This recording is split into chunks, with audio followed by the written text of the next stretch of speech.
Right now, there is not a particular resource for persons with hearing loss having problems on the job to go and get services they need and get their questions answered, and get information about technology to accommodate their problems at work. We also saw a lot of referrals from people, from personnel organizations, employee assistance programs. They have workers, not maybe older workers, but they have workers that are having problems and they need a resource to help these people keep their jobs. BR wants to get to these people before they lose their jobs because it's so much better if you can keep someone on the existing job in which they were trained. Now, we also are seeing a lot of people changing careers because they have to. You know, maybe they've lost their job or just because they need to. We also see a lot of people doing more part-time work.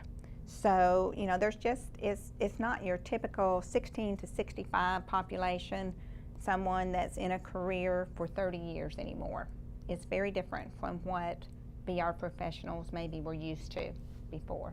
Probably 5 or 6 years where I've known I've needed to do something. I just haven't been able to go all the way through with it yet.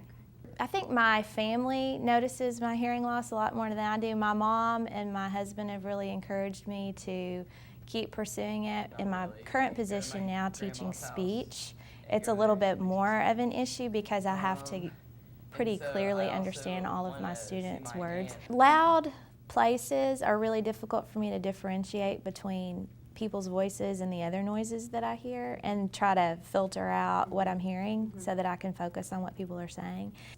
And some things that have slipped that I haven't really realized have slipped.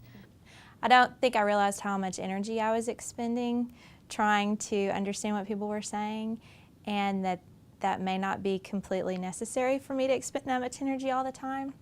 I was having trouble hearing my children at home sometimes, especially in the car when we were driving on trips and they would talk to me from the back seat. I couldn't hear what they were saying. I'm the yearbook sponsor, and one thing that I have to do is deal with the public on a business level. I sell ads and I take ad requests, and so I have to talk to people on the phone a lot as part of that position.